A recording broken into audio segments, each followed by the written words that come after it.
Olá, irmãos, graça e paz do Senhor, tudo bem com vocês? Hoje eu quero trazer para vocês uma meditação bem difícil.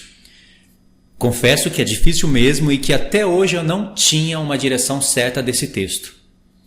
Então, o texto de Mateus capítulo 5 é um texto complicadíssimo de se entender e tem algumas doutrinas criadas em cima desse texto. Logo no começo do vídeo, eu vou pedir um pouquinho de paciência para vocês. Eu não vou explicar tudo, mas eu vou dar uma introdução para vocês me ajudarem. Vocês do canal podem ali escrever no campo do comentário do YouTube e ver o que vocês acham, para ver aonde a gente chega. As pessoas que me acompanham vão poder me ajudar mais, porque já entende o raciocínio do canal, de outros canais. Inclusive, esse vídeo aqui também fica para o canal do Tiago Tis, do irmão Tiago Tis, o que teve aqui em casa, Graça e Conhecimento. E também fica para o irmão Pedro, do canal ID. Vou deixar esses dois links para eles poderem continuar esse assunto. Por quê? Porque eu acredito que esse assunto que eu vou trazer aqui para vocês, ele se explica dentro daquela revelação dos 1260, 1290 e 1335 dias. Eu acredito que está dentro desse jogo aí de números, mas também pega o milênio e pega o trono branco. Aliás, o milênio e o trono branco também está dentro da interpretação. Se encontra em Mateus capítulo 5, eu vou ler para vocês, vou abrir aspas para mostrar qual é a doutrina que acabou se criando em cima desse texto, por não ter alternativa de explicação, e que é uma doutrina antibíblica.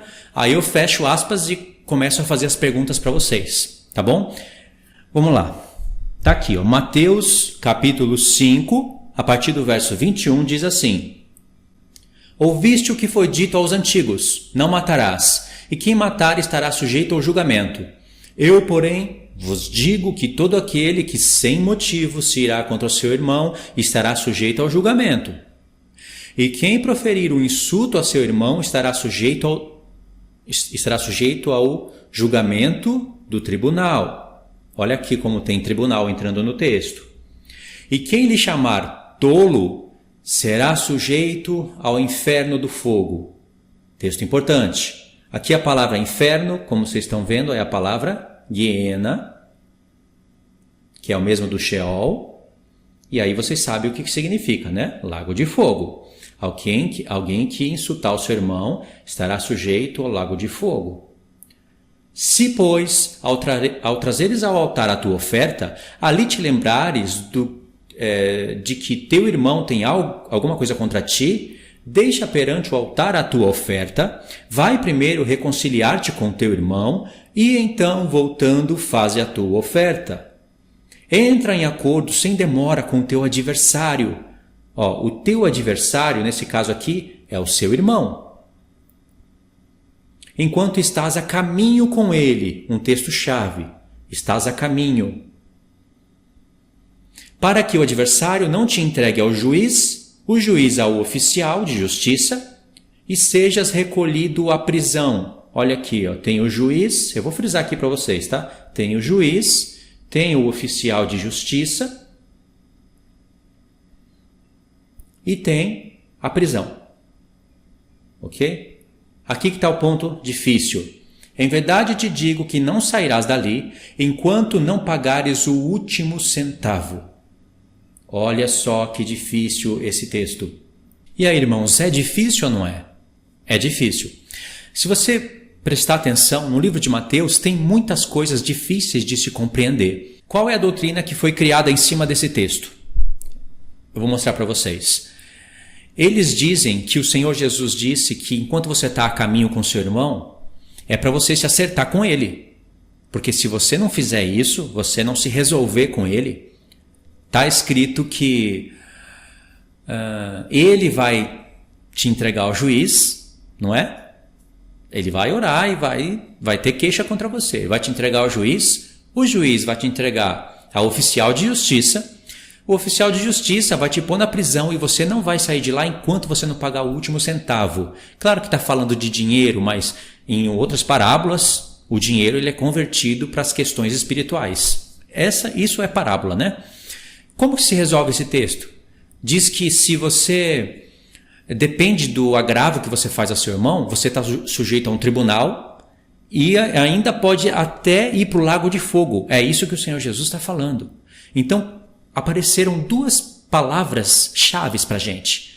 Lago de fogo, tribunal. A gente sabe que isso está lá pertinho da entrada para o milênio, não é? E depois do milênio, aparece de novo o lago de fogo e o trono branco. Caso você não saiba, o tribunal de Cristo não serve só para galardoar. Isso é uma interpretação errada. O tribunal de Cristo, que é antes do milênio, serve para também para condenar pessoas também. E também para galardoar os seus santos. 1000 anos depois, tem um trono branco. Se dizem por aí, que o trono branco é só para condenar. Porque está escrito, abriu o livro da vida, abriu o livro das obras, e todo aquele que não foi achado escrito no livro da vida foi lançado no lago de fogo. Aí diz que é só para condenação. Não é. O trono branco não é só para condenação. Vai ter um julgamento. Por isso que se abrem 2 tipos de livro. O livro da vida, para ver se o nome da pessoa consta ou não escrito. Se não tiver escrito, vai ser lançado no lago de fogo. Se tiver escrito, não vai ser lançado no lago de fogo. E o que vai determinar isso é o livro das obras. Que livro das obras é esse? É um assunto novo no Apocalipse? Não é. Em Malaquias capítulo 4, o Espírito Santo fala que tem registros de obras más e de obras boas. Não está escrito com essas palavras assim, mas diz que tem um memorial escrito considerando as obras dos santos, para lá naquele dia o povo que desprezava a Deus ver a diferença entre quem serve a Deus e quem não serve. E tem outros textos também nos Salmos, em outros lugares, que mostra que tem registros em livros. Por isso mesmo que Apocalipse diz que se abriram-se livros. Se a pessoa não tiver o nome escrito no livro da vida, depois dos 1000 anos, o livro das obras vai provar o porquê. Entendeu? Esse é um assunto muito revelador e mostra muito mais a justiça de Deus do que achar que Deus vai só abrir o livro da vida e o livro das obras para condenar. Entendeu como isso tem a ver com a entrada do milênio e com o final do milênio? E tem que ter mesmo, porque o Senhor também vai resgatar um povo ali do milênio. Um povo dele. Não é? Depois que Satanás for solto, ele vai ter autoridade para enganar as nações, ele vai conseguir juntar Gog e Magog e vai ainda se rebelar pela última vez contra o povo de Deus. E Deus vai permitir isso, porque é justo, para provar o coração daqueles que viveram no milênio. Isso daqui, tudo que eu estou falando, já seria estranho aos ouvidos de calvinista ou de amilenista, porque eles reduzem tanto a revelação de Deus, torce tanto as escrituras para todos os pontos, que eles não conseguem enxergar milênio, não conseguem enxergar justiça, não conseguem enxergar 2 casas, não conseguem enxergar festas. É algo que é um vírus que acaba bloqueando mesmo, danificando a sua mente, como um vírus pesado que vem de sites impróprios, sites maus, que vem e infecta o computador. É semelhante a isso, uma doutrina calvinista, por exemplo. Aí o que acontece? Criou-se uma doutrina dentro desse texto. Essa doutrina parece que quem fundamentou ela foi um chinês chamado Watchman Nee. Eu sei disso porque alguns anos atrás eu conheci o irmão Gino e a Francesco, não tem como eu falar detalhes agora. Foi um irmão que me ajudou muito na questão de festas, fez eu ter vontade de estudar as festas, fez eu ter vontade de estudar o grego. E ele é um senhor já, um colombiano, uma bênção. Só que ele não conheceu as 2 casas de Israel. E ele, infelizmente, por se envolver com livros, acabou dando ouvido a esse chinês. Qual é a doutrina que esse chinês criou? Como está escrito que pessoas vão ser sujeitas ao lago de fogo, e que elas vão sair dali depois que pagar o seu último centavo, ou seja, elas vão sair. Pegaram esse texto, ligaram ele com o texto de 2 Coríntios capítulo 3, onde em um determinado ponto ali o apóstolo Paulo fala: todavia o tal será salvo como pelo fogo. Ele está falando ali de santuário, de edificação, não é? Aí ele diz que a obra vai ser provada pelo fogo, seja qual for a obra de cada um, aquele dia o revelará, porque vai ser provada pelo fogo. E aí a sua obra for uma obra que for semelhante a palha, fênon, ou madeira, vai ser queimada pelo fogo. Agora, se for ouro, pratas ou pedras preciosas, vai permanecer no fogo. E aí você pode perder as suas obras, mas você mesmo pode ser salvo pelo fogo. Eles interpretam, juntando um texto com outro, que a pessoa às vezes não tem a sua vida resolvida com Deus, mas crê no Senhor. Teve um período que lutou contra a carne, mas não perdoou o seu irmão, entrou na morte. E o Senhor não vai jogar a pessoa no lago de fogo por causa disso. Parece ser interessante, né? E eu até creio em partes nisso, como eu vou mostrar para vocês. Só que aí vem a parte dos espinhos. E são grandes espinhos. Dizem que essa pessoa vai ser jogada no lago de fogo, como Jesus falou, vai ser colocada ali na Guiena. Como apareceu ali a Guiena, sei lá como você queira falar, e aí apareceu ali lago de fogo, né? Vai ter que ser posto na prisão, e aí não vai sair de lá enquanto não pagar o seu último centavo, vamos pôr centavo. Mas pagando vai poder sair de lá. Eles dizem que há uma espécie de purificação, um processo de purificação pelo lago de fogo. Então você entra ali, né? Não sei como eles visualizam isso, não sei se a pessoa vai chamuscar no lago de fogo, mas existe isso, viu? E não são poucas pessoas que acreditam assim. E depois essa pessoa vai sair de lá em algum momento, porque pagou ali as suas dívidas. E essa mesma doutrina crê na sola gracia, por exemplo. Eles creem que você é salvo somente pela graça, nada envolvido com a lei. E acredita nisso, ou seja, já é uma contradição por aí. Isso que eu expliquei para vocês, foi preciso explicar para esse vídeo aqui, em outros eu já não vou explicar mais isso. Isso é doutrina antibíblica, e muito antibíblica mesmo. Porque em 2 Coríntios capítulo 3, eu sei explicar aquele texto.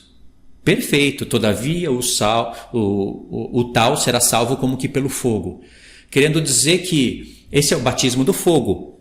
Lembra que eu falei de um vídeo que há pelo menos 3 tipos de batismo? Esse é o batismo pelo fogo, onde você tem um fogo dentro de você, que é proveniente do Espírito Santo, para provar a sua vida. Primeiro tem o batismo das águas, que é o batismo do arrependimento. O batismo da obediência, que é onde você recebe o Espírito do Senhor e vem algum dom com você, ou falar em línguas, ou profetizar. E depois o batismo da provação, para ver se você vai ser aprovado ou reprovado. E aí, é isso que o apóstolo Paulo está falando ali. Todavia, o tal será salvo como que pelo fogo. Ou seja, ainda que as suas obras sejam queimadas, se você lutou contra a carne, se você buscou o Senhor, renunciou muitas coisas, acabou interpretando coisas erradas, ensinando coisas erradas, essas obras vão ser queimadas, mas você mesmo pode ser salvo, ainda que você perca galardão. Mas como que pelo fogo, ou seja, você mesmo vai ser provado, a sua pessoa. Entendeu? E aí o apóstolo Paulo diz no mesmo contexto, se alguém destruir o santuário de Deus, Deus o destruirá. Porque se você começar a edificar sobre o fundamento já posto e começar a edificar palha, feno, madeira, vê que esses materiais, eles são consumidos pelo fogo. A madeira demora um pouco mais, mas é consumida. Esses materiais são tipos de pessoas, são doutrinas. Ali está sendo julgado o que a pessoa ensina. Dependendo do que você ensina, você pode corromper a sua vida e a vida dos outros. Se você chegar a destruir o santuário de Deus, Deus vai te destruir. Agora, se você edificar, por exemplo, como é que eu posso explicar isso? Se você edificar doutrinas que não vão levar aquelas pessoas para a destruição, e você tiver doutrinas dentro de você que não vão te levar para a destruição, se você passar pelo fogo e for aprovado, tiver algo em você que não vai ser considerado para você perder a salvação ou para você ir para o lago de fogo, você vai ser salvo, entendeu? Mas o apóstolo Paulo mesmo fala para os Tessalonicenses que ele voltou lá, ele tinha aquele zelo todo para ele não ter trabalhado em vão. Para os Gálatas ele fala isso, para os Coríntios, ou seja, existe como o próprio apóstolo Paulo ter trabalhado em vão. Olha a igreja de Coríntios, estava sendo consumida por doutrinas estranhas. Tinha ministros de Satanás lá, transfigurados em ministros de Cristo. acabando com a obra do apóstolo Paulo. Se ele não voltasse para aquela igreja, e se ele não escrevesse cartas, e se ele não estivesse orando, aquelas pessoas, muitas delas iriam ser destruídas, e ele que fundou aquela igreja. A obra dele iria ser perdida, mas o próprio apóstolo Paulo, como ele era uma pessoa santa, buscava o Senhor, ele poderia ser salvo, mas passando também pelo fogo da provação. Expliquei para vocês, irmãos, 2 Coríntios capítulo 3 de maneira resumida, sem ler. Se vocês entendem o que eu estou falando, né, ou conseguem visualizar aquele texto, entender o que eu estou falando. Então, essa é a interpretação de 2 Coríntios capítulo 3, está relacionada com Mateus 5, mas não dentro daquele exemplo errado que eu dei para vocês, aquela doutrina estranha do Oshimani. Não é isso. Então, o que o Senhor está falando? Poderia estar falando? Eu vou falar poderia, porque eu tive essa ideia hoje. Eu não conseguia entender esse texto plenamente. O que o Senhor Jesus poderia estar falando em Mateus 5? Presta atenção. Ele está reprovando as obras dos fariseus, dos saduceus. Muitos deles iriam ir para o lago de fogo, não é? E reprovando as obras deles, o Senhor Jesus visualiza a ressurreição, a entrada para o milênio, o próprio milênio e depois o trono branco. O Senhor Jesus ainda não tinha o Apocalipse, mas essas peças do Apocalipse se encontram nos profetas. Em Daniel 7, você vai ver ali que tem 2 tronos. E entre um trono e outro existe um espaço que seria o milênio, aonde nós entendemos o milênio só pelos profetas, em textos como Isaías 66. Eu não sei se eu vou lembrar tudo de cabeça agora, mas textos como Isaías 66 e vários outros textos que, você somando um com o outro, você vê que existe um espaço entre a primeira ressurreição e a segunda. O próprio Daniel 7 prova isso. Lá não fala somente de um trono depois do milênio, ou um tipo de julgamento só. Lá tem 2 tipos de julgamento. Ou seja, não tem como falar tudo, né, irmãos? Senão ficaria um estudo muito grande, tá? E já está ficando grande o vídeo. Então, o que eu quero passar para vocês é a ideia de que o que seria você, quando for entregar uma oferta ao Senhor, você deixa a sua oferta no altar, vai lá para o seu irmão, se reconcilia com ele e depois volta e entrega a sua oferta. Vou explicar passo a passo essas coisas, tá?